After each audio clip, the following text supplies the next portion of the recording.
నీ హృదయం అంతా ఆయనే ఉండాల. నీ హృదయం అంతా ఆయనే ఉండాల. సాయంకాలం అయిన తర్వాత తల్లి బిడ్డను ఎదురు చూస్తుంది. వీడు స్కూల్కి వెళ్ళినాడే ఇంకా రాలేదని. వాడు వెళ్ళి వచ్చే స్కూల్ బస్సు వచ్చేసింది. వాళ్ళమ్మ అడుగుతుంది, అయ్యా డ్రైవరు నా కొడుకు రాలే?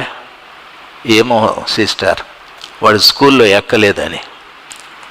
ఆమె నిమ్మలంగా ఉంటుందా? వాళ్ళ భర్తకు ఫోన్ చేస్తుంది, స్కూల్ దగ్గర పో, పిల్లోడు ఆడో రాలేదు, అది ఇది గందరగోళం చేసేస్తుంది. ఏం రాకపోతే ఏమి? ఆ బిడ్డ ఆమె పూర్ణ హృదయంలో ఉన్నాడు. ఆమె హృదయం అంతా బిడ్డ ఉన్నాడు కాబట్టి వాడు 5 నిమిషాలు ఆలస్యమైతే తల్లడిల్లిపోతా.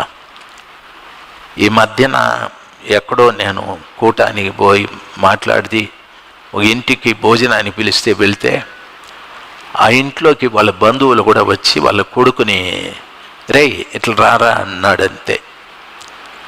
ఆ బంధువు వాళ్ళ కొడుకుని రే అన్నాడని పక్కకి తెలిసిపోయి, మర్యాద నేర్చుకోయా, వాడు ఎవడోడు తెలుసా, నా కొడుకు, రే అనద్దు, పేరు పెట్టి పిలువు కావాలంటే అని. వాడు ఎంతో చిన్నోడు, ఈయన దరిదాపు 50-60 ఏండ్లు ఉన్నాయి. రే అంటే ఏం పోయింది? ఆ చిన్నోని తండ్రి అంటాడు, రే అనద్దు, నాకు వాడు ఎవడు తెలుసా, నా కొడుకు అని. ఎందుకు ఆ మాట అన్నాడు? ఆ తండ్రికి ఆ కొడుకు హృదయం అంతా ఉన్నాడు. వాడిని ఎవడన్నా రే అంటే కూడా ఆయనకి ఇష్టం లేదు. దేవుని బిడ్డలు దేవుని సేవించేటప్పుడు పూర్ణ హృదయంతో సేవించాలి. ఎప్పుడు దేవుడు మన హృదయం అంతా ఉంటాడో ఆయన వెతకడం ప్రారంభిస్తాం, ఆయన కోసం పరిగెత్తుతాం. మన హృదయంలో ఆయనకు పూర్తిగా చోటు లేకపోతే రాము ఒరే ఇప్పుడు వాగ్దాన కూడికి కదా, ఆయన రోజు పెట్టుకుంటాడు, లేరా బాబు పోదాం రా, అటు ఇదాగి పోదాం రా, లేకపోతే ఆడ కబాబ్ తిని పోదాం రా, లేదంటే ఆడ అది తిని పోదాం, ఇది తిని పోదాం. పూర్ణ హృదయంతో ఎప్పుడు మనం సేవిస్తామంటే నీ హృదయంలోకి దేవుని యందు భయము భక్తి వచ్చినప్పుడు, భయము భక్తి వచ్చిన తరువాత హృదయంలో నిష్కపటత్వం ఉండాలి. కపటం లేని హృదయము ఉండాలి. అప్పుడు దేవుడు మన హృదయం అంతా నిండి ఉంటాడు. మన హృదయం అంతా నిండి ఉంటాడు. లేకపోతే మనం ఎట్టేటోళ్ళమో తెలుసా? మనకు సంబంధించిన వాళ్ళు వస్తే రే ఏడుండవు అని, నేను చర్చిలో వచ్చేస్తాను ఉంటారు, నేను వచ్చేదాకా పోవద్దు. దయచేసి గమనించాల్సింది, వాడు ఉంటాడు హృదయంలో, దేవుడు లేడు. దేవుడు లేడు. నిష్కపటమైన హృదయం కాదు, కపటముతో కూడిన హృదయం. దయచేసి ఎంతకాలం చూడండి, విగ్రహారాధికులు బతుకుతూ ఉన్నారు, దొంగలు బతుకుతూ ఉన్నారు, హంతకులు బతుకుతూ ఉన్నారు, వ్యభిచారులు బతుకుతూ ఉన్నారు, మనము బతుకుతూ ఉన్నాం. మనలో ప్రత్యేకత ఏముంది చెప్పండి? ఏ రోజైనా నువ్వు ఒకనికి దేవుని గురించి చెప్పి బాబు రా నాతో పాటు మందిరానికి అనేది ఉందా?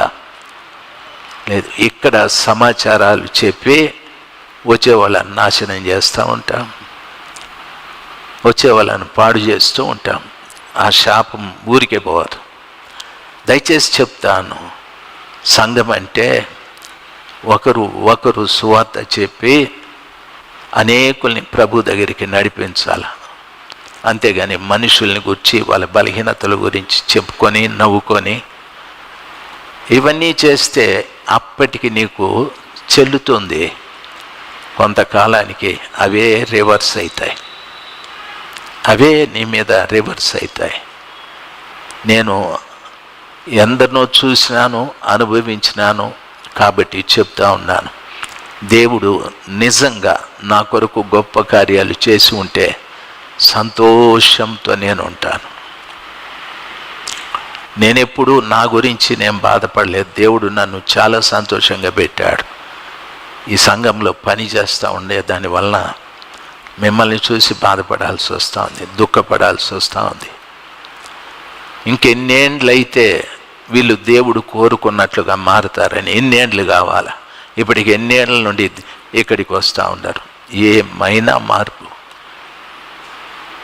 కనీసం నీ భార్య నీ గురించి మంచిగా చెప్తా ఉందా? నీ భర్త నీ గురించి మంచిగా చెప్తా అన్నాడా? మీ తల్లిదండ్రులు మిమ్మల్ని గురించి మంచిగా చెప్తా ఉన్నారా? లేదే. అట్లా మంచిగా చెప్పుంటే వాళ్ళు కూడా ఇక్కడికి వచ్చి ఉండేవాళ్ళు. రాలేదు వాళ్ళు. చూడండి, యోబు గ్రంథము 37వ అధ్యాయం 5వ వచనం. యోబు 37, 5వ వచనంలో బైబిల్ ఈ రీతిగా సెలవిస్తుంది: దేవుడు ఆశ్చర్యముగా ఉరుము ధ్వని చేయును. దేవుడు ఆశ్చర్యముగా ఉరుము ధ్వని చేయును. ఉరుము ఎట్లా వస్తుంది? మెరుపు ఎట్లా వస్తుంది? మంచు ఎట్లా కురుస్తుంది? వర్షం ఎట్లా కురుస్తుంది? ఇవన్నీ కూడా సైన్స్ ఏదో చెప్తాది.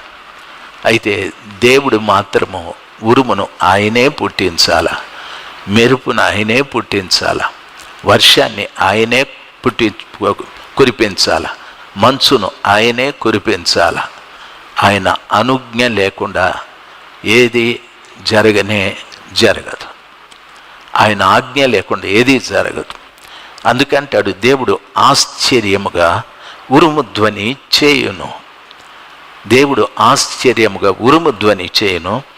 మనము గ్రహింపలేని గొప్ప కార్యములను ఆయన చేయును. Praise the Lord. మనం గ్రహించలేని గొప్ప కార్యములు ఆయన చేయును. దయచేసి వినాలి. నేనెప్పుడూ అనుకోలేదు ఇట్లా మందిరం కడతానని. ఎక్కడో తాటాకుల కింద ఆ దావీదుపురంలో ఆ తాటాకులు వేసుకొని అక్కడ ఉంటానని. నాకు డొక్కు సైకిల్ ఉండేది. నేను అనుకోలేదు ఇట్లా స్కూటర్ కొంటాను, కారు కొంటానని. దేవుడు ఎటువంటి వాడంటే ఉరుమును ఆయన ఆశ్చర్యముగా పుట్టించేటటువంటి వాడు. దేవుడు నిజంగా నిష్కల్మషమైన హృదయము కలిగి, ఆయన యందు భయభక్తులు కలిగి, కపటము లేని హృదయం నీకుంటే గనక మనము గ్రహించలేని మనకు తెలియవు అటువంటి గొప్ప కార్యాలు ఆయన చేస్తూ వస్తాడు. అటువంటి గొప్ప కార్యాలు చేస్తాం. ఇంకా మన జీవితాల్లో ఎన్నెన్ని గొప్ప కార్యాలు చేయాలనుకుంటా ఉన్నాడు దేవుడు. వాటన్నిటినీ మనము పోగొట్టుకుంటాం. ఎన్నెన్ని గొప్ప కార్యాలు చేయాలనుకుంటాడు, అన్నీ పోగొట్టుకుంటాం. మనం చెప్పుకోవచ్చు, మాకు ఇది, మాకు అది, మా వాడు ఇట్లా, మా వాడు అట్లా చెప్పుకునేకే పనికి వస్తుంది. కానీ వాళ్ళు మనకు ఉపయోగపడకుండా అయిపోతారు. దేవుడు గొప్ప కార్యాలు చేయాలి అనుకునే ప్రతి వారు ఈరోజు మనతో ప్రభు చెప్పిన మాట ప్రకారముగా దయచేసి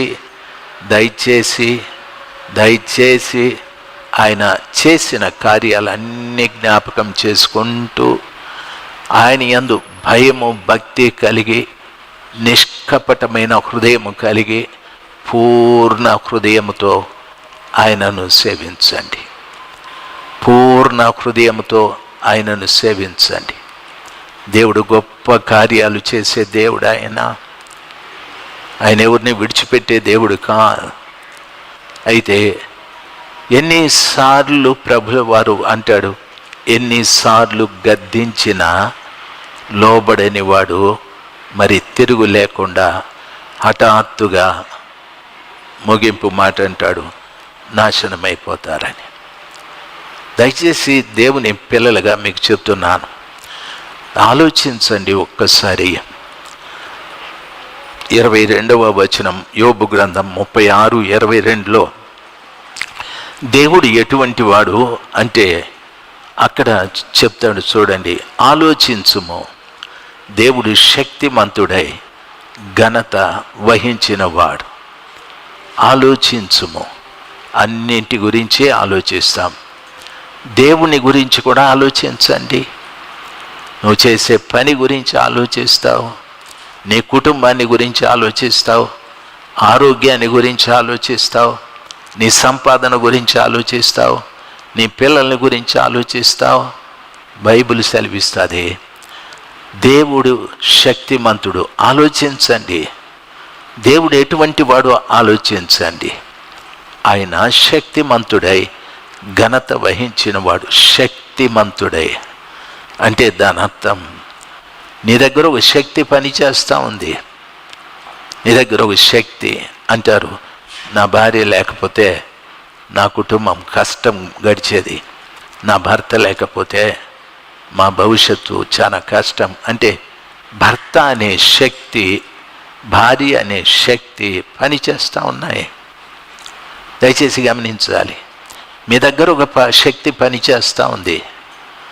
ఏదో నువ్వు పని చేసుకుంటూ నాకు 15,000, 20,000, 30,000 జీతం వస్తూ ఉంది, దాన్ని చూసి నిమ్మలంగా ఉన్నా, అదొక శక్తి. నీ సంపాదన ఒక శక్తి, నీ ఆరోగ్యం ఒక శక్తి, ఏదో శక్తి నీ దగ్గర పనిచేస్తూ ఉంది, నిమ్మలంగా ఉన్నావు. అయితే దేవుని గురించి ఆలోచన చేయి. నీ ఉద్యోగం ఎంతకాలం ఉంటుంది? శరీరంలో ఆరోగ్యం ఎంతకాలం ఉంటుంది? ఈసారి కరోనా చిన్నగా మన ఊర్లోకి వచ్చిందనుకో, మొత్తం మటాష్ వెళ్ళిపోతారు. ఆ ఇంటికి పోయి మన్నేద్దాం అనుకుంటే ఇంట్లో కూడా పోయింటాడు. దయచేసి గమనించాల్సింది, ప్రభువు వాక్యం సెలవు. యోబు అంటాడు, దేవుడు శక్తిమంతుడు. ఆలోచించండి, మీ దగ్గర ఉండే శక్తి కొంతకాలం ఉంటుంది, తర్వాత పోతుంది. దయచేసి వినాలి, దేవుడు శక్తిమంతుడై ఘనత వహించినవాడు. ఏ విషయంలో ఘనత ప్రభువా అంటే, నాకున్న శక్తి ప్రపంచంలో ఎవరికీ లేదు, కాబట్టి శక్తి విషయంలో నేను ఘనత వహించిన వాడిని. సూర్యునికి లేదు, చంద్రునికి లేదు, భూమికి లేదు, ఆకాశానికి లేదు, దేనికి లేదు. ఎందుకు లేదో తెలుసా? వాటిని అన్నింటినీ కలుగజేసిన వాడు నేనే. అవన్నీ నా ఆధీనంలో, స్వాధీనంలో ఉన్నాయి. ఏది నా ఆజ్ఞను మించి పోవు. నేను కలగజేసిన దినమున సూర్యుని ఏ కక్షలో పెట్టానో అక్కడే ఉంది అది. భూమిని ఏం చేయమన్నానో అదే చేస్తూ ఉంది. చంద్రుడిని ఎక్కడ ఉండమన్నానో అక్కడే ఉన్నాడు. అవన్నీ నా అనుజ్ఞ మేరకు పనిచేస్తూ ఉన్నాయి. కాకపోతే నువ్వే మనల్ని చూసంటే నీవే నా మాట వినలేదు, నన్ను గురించి ఆలోచించలేదు. నేను శక్తిమంతుడు, ఏ విషయంలో నేను ఘనుడై ఉన్నానో మీకు తెలియదు. దయచేసి వినాలి, దేశాన్ని ఎంతోమంది పరిపాలిస్తూ ఉన్నారు. వైఎస్ రాజశేఖర రెడ్డి గారు, ఆయనకు ఒక పదవి, అది శక్తి. ఆయన చనిపోయా, శక్తి పోయా, పదవి పోయా, ఘనత పోయా. దయచేసి వినాలి, వాళ్ళ కొడుకు, ఆయనకు ఒక పదవి, ఉద్యోగం, అదొక శక్తి. ఆ శక్తితో ఘనత, బా ఆయన పోయా. ఆయన తర్వాత ఇంకొక ఆయన వచ్చా. అంటే భూమి మీద మనిషినికి ఉన్న శక్తి, ఆ శక్తి ద్వారా వానికి ఉన్న ఘనత స్థిరమైంది కాదు కాదు కాదు. ఆలోచించండి, దేవుడు ఒక్కడే శక్తిమంతుడు, ఆయన ఒక్కడే ఘనత వహించిన వాడు. ఆయనను పోలిన బోధకుడు ఎవడు? ఏ విషయంలో ఆయన ఘనత వహించిన వాడంటే అంటాడు ఆయన, ఆయనను పోలిన బోధకుడు ఎవడు? ఎందరో ఉన్నారు, జ్ఞానులు ఉన్నారు, శాస్త్రులు ఉన్నారు, పరిసయ్యులు ఉన్నారు, ఎంతోమంది యుగ పురుషులు ఉన్నారు, దైవాంశ సంభూతులు ఉన్నారు, పీఠాధిపతులు ఉన్నారు, గురువులు ఉన్నారు, ఎందరో ఉన్నారు, బాబాలు ఉన్నారు, ఎవరెవరో ఉన్నారు. అయితే ఆయనను పోలిన బోధకుడు ఎవడు?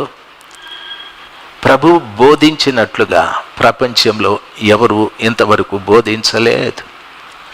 ఆయన బోధించే బోధ ఒక వ్యక్తి జాగ్రత్తగా వింటే వానిలో జన్మతః వచ్చినటువంటి పాపము పోయి వాడు పరిశుద్ధపరచబడతాడు.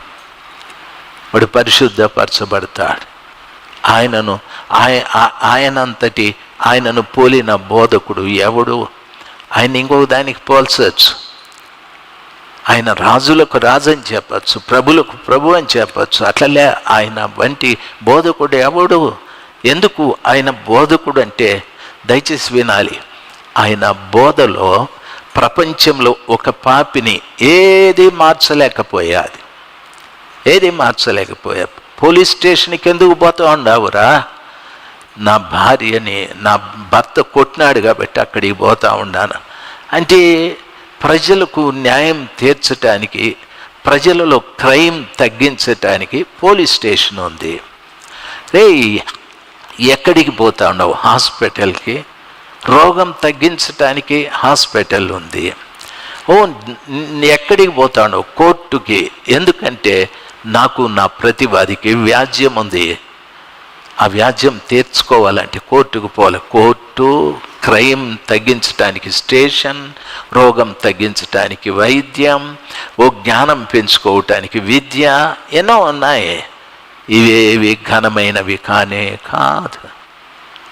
ఘనమైన వాడు యేసు ఒక్కడే. ఇవన్నీ ఒక వ్యక్తి వైద్యము, ఒక వ్యక్తి ఉద్యోగము, ఒక వ్యక్తి విద్య, ఒక వ్యక్తి పోలీసు, ఇదంతాను ఇవన్నీ కూడా కలిపి ఒక మనిషిలో ఉండే పాపాన్ని తీసివేయలేవు. దేవుని యొక్క బోధ ఒక్కటే ఒక మనిషిలో ఉండే పాపాన్ని తీసివేయగలదు. బైబిల్ సెలవిస్తుంది, ఆయనను పోలిన బోధకుడు ఎవడు? ఈరోజు ఆయన్ను నిర్లక్ష్యం చేసే వాళ్ళు బోలెడంతమంది ఉన్నారు. ఆయన బోధ వింటే నిజంగానే నిష్కపటమైన హృదయం ఒకడికి వస్తుంది. ఆయన బోధ వింటే ఒక వ్యక్తిలోకి భయము, భక్తి వస్తుంది. ఆయన బోధ వింటే వాడు పూర్ణ హృదయముతో ఆయనను సేవిస్తాడు. ఆ హృదయంలో ఇంకా ఏ కల్మషము ఉండదు, వాని మాటల్లో ఏ కల్మషము ఉండదు, వాని ఆలోచనలో ఏ కల్మషము ఉండదు. నిష్కపటమైనటువంటి హృదయము ఆ వ్యక్తికి ఉంటుందని బైబిల్ సెలవిస్తుంది. పూర్ణ హృదయముతో ఆయన యెహోవాని సేవిస్తాడని. హల్లెలూయా.